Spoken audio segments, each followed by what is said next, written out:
आज आम डिस्कसन करवा class 10 life science chapter 1 nutrition बा पोषण पार्ट 2 एज पर न्यू सिलेबस। आज आमर मुख्य विषय वस्तु होउछि मनुष्यर पाकतंत्र गठन और कार्यप्रणाली।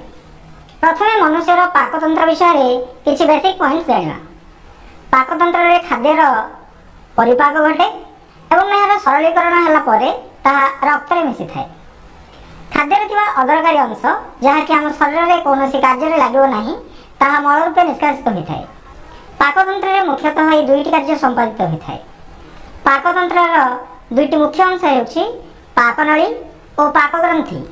ए दुईटी अंश को नहीं मनुष्यर पाकतंत्र गठित होइछि। वर्तमान देखिबा पाकनलीर विभिन्न अंश। पाकनलीर अंश गुड़िक होउछि पाटी, मुखगह्वर, ग्रसनी, ग्रासनली, पाकस्थली, क्षुद्रांत्र, बृहदंत्र, मलाशय और मलद्वार। पाकनलीर आकार एक लंबा ट्यूब परी। एथिरे दुई प्रकार पेशी टिश्यू रही है। गोटे चक्राकृति पेशी और अन्यटी अनुदैर्घ्य पेशी। यही उभय पेशीर संकोचन और प्रसारण फल खाद्य पाटी ठारू मलद्वार पर्यंत गतिशील होता है।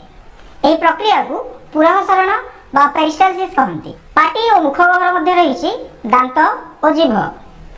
दांत मनुष्यर जीवन काल मध्य दुई थर उठी थाए एवं साधारणतः 6 वर्ष पर स्थायी दांत उठा आरंभ करे। मनुष्यर पाटी रे मोट 32 दांत रही। वयस्क मनुष्य मान दृश्यमान हुए। 32 दांत मध्य प्रत्येक माढ़ी 16 लेखाएं दांत रही है। यह 16 दांत मध्य प्रति माढ़ी 4टी कर्तन दांत, 2टी श्वान दांत, 4टी चर्बण दांत और 6टी पेषण दांत थाए। जीभरे अनेक स्वाद मुकुल बा टेस्ट बड्स रही थाए। एगुड़िक स्वाद बारिबारे साहाय्य करथांती। ठीक सही भली जीभ खाद्य को दांत निकट में पहुंचाइबारे साहाय्य करे। ग्रसनी और ग्रासनली मनुष्यर नासापथ और मुखगह्वर मिलन स्थल को आम ग्रसनी कहवा।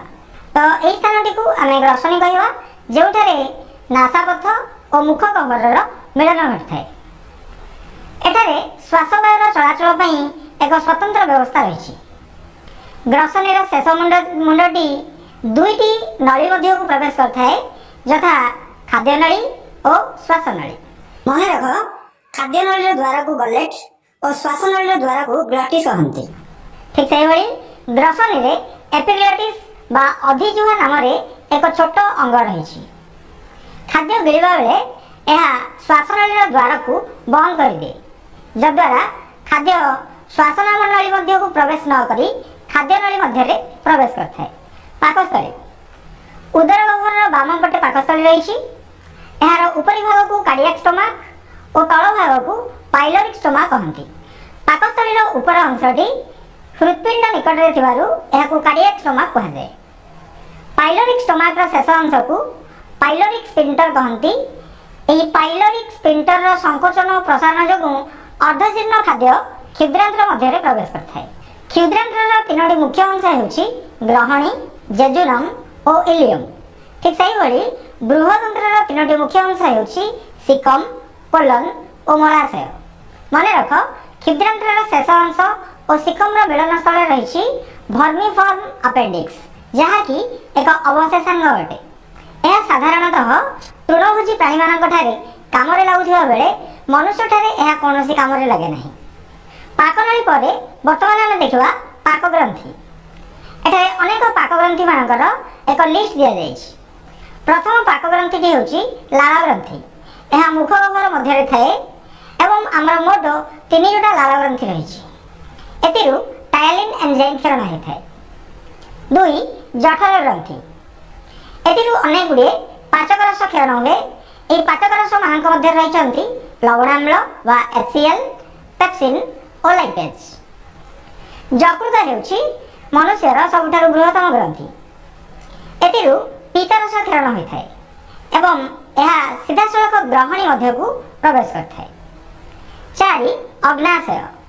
अग्नाशय को एक मिश्रित ग्रंथि कहुए, कारण अग्नाशय उभय एंजाइम और हार्मोन क्षरण होता है।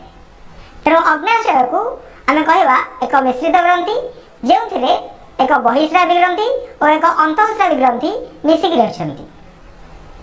अग्नाशय रसरे अमाइलेज, प्रोटीएज और लाइपेज परी अनेक पाचक एंजाइम रहिछन्ति।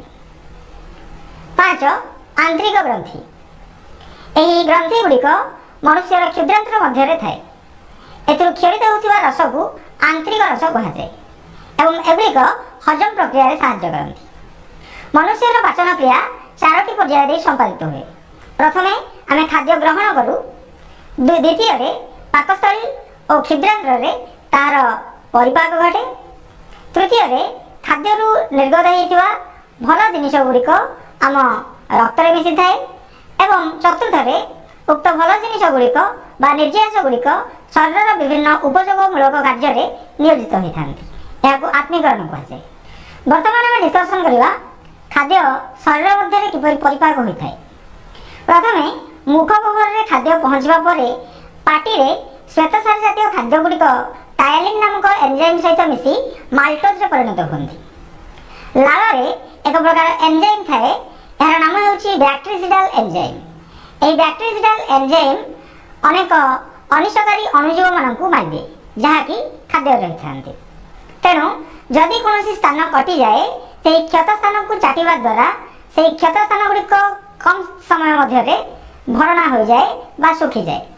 कारण यही बैक्टेरिसिडाल एंजाइम एक औषध भली कार्य करता है एवं अणुजीव मानू मारिबा समस्त गुण यह प्रकार रही है। मुख गहन पर खाद्य ग्रासनली मध्य को आए। खाद्य गलेट दे ग्रासनली मध्य को प्रवेश करता है, किंतु एठारे खाद्यर कौन परिवर्तन हो न थाए।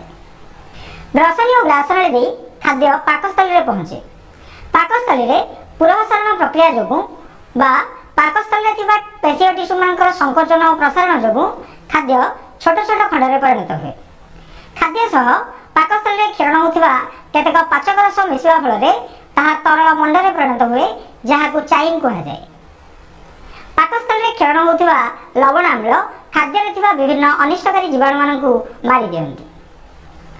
एठारे क्षरण होता पेप्सिन एंजाइम प्रोटीन को प्रोटीओज और पेप्टोन में परिणत करे।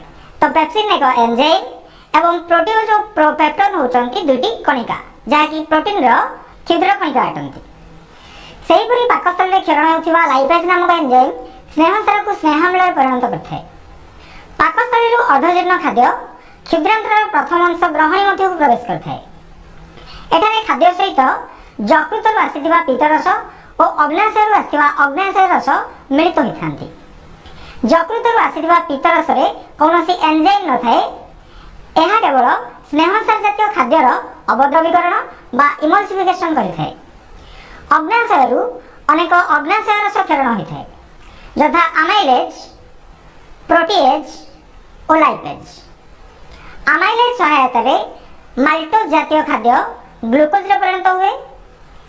प्रोटीएज सहायता पेप्टोन और प्रोटीओज एमिनो एसिड परिणत हुए एवं लाइपेज सहायता स्नेहसार फैटी एसिड परिणत हुए। क्षुद्रांतर प्रथम अंश को ग्रहणी कहुए एवं ग्रहण परवर्ती अंश होती जेजुनम और इलियम। जेजुनम और इलियम रे हजम कार्य संपूर्ण होता है। एठारे क्षरित होता आंतरिक रस द्वारा खाद्यर अधिक सरलीकरण घटी है। जेजुनम और इलियम रे क्षरण होता एमाइलेज एंजाइम माल्टोज को ग्लूकोज रे परिणत करे। प्रोटीएज एंजाइम पेप्टोन और प्रोटीओज को एमिनो एसिड रे परिणत करे एवं लाइपेज एंजाइम स्नेहसार जातीय खाद्य को फैटी एसिड रे परिणत करे। बृहदंत्र रे कौनसी खाद्यर हजम हो न थाए। मन रख खाद्य क्षुद्रांतर सीधासख बृहदंत्र मध्य प्रवेश करता है। खाद्यर परिपाक प्रक्रिया सरिबा परे यार अवशोषण आरंभ होता है। समस्त सरलीकृत खाद्य विटामिन, धातव लवण और जल आहार नलीर कांथ दे रक्त मध्य को प्रवेश करते। आम अवशोषण कहू। अर्थात खाद्य बाहर निर्यास गुड़िक जिते रक्त में मिशंती ताहाकू अवशोषण कहुए। अवशोषण साधारणतः दुई प्रकार, सक्रिय शोषण और निष्क्रिय शोषण। मुख गह्वर पाकस्थली क्षुद्रांतर और बृहदंत्र दे मध्य अवशोषण कार्य संपादित होता है। मुख गह्वर में केतेक औषधर अवशोषण घटी है। ठीक से पाकस्थली में आस्प्रिन परी औषधर अवशोषण घटे। क्षुद्रांतर में समस्त सरलीकृत खाद्यर अवशोषण घटे। अर्थात आम कहीपर आम शरीर अधिकांश अवशोषण कार्य साधारणतः क्षुद्रांत्र द्वारा संपादित होता है। बृहतंत्र में केवल जल और केतक इलेक्ट्रोलाइट मानकर अवशोषण करता है। अवशोषण पर आत्मीकरण प्रक्रिया आरंभ होता है। अवशोषण पर खाद्य रक्त द्वारा बाहित हो विभिन्न गठनमूलक कार्य विनियोग हुए। यह प्रक्रिया को आम आत्मीकरण कहू। मलत्याग समय शरीर विभिन्न पेशी टिश्यू मानक संकोचन और शिथिलन देखा मिले। यह समय मलद्वार पेशीर संकोचन और प्रसारण हुए। मलाशय पेशीर संकोचन करता है एवं उदर पेशी और मध्यस्थदार संकोचन हुए। तासह सामयिक श्वास विराम लक्ष्य करा जाए। तो एसबू आज टॉपिक।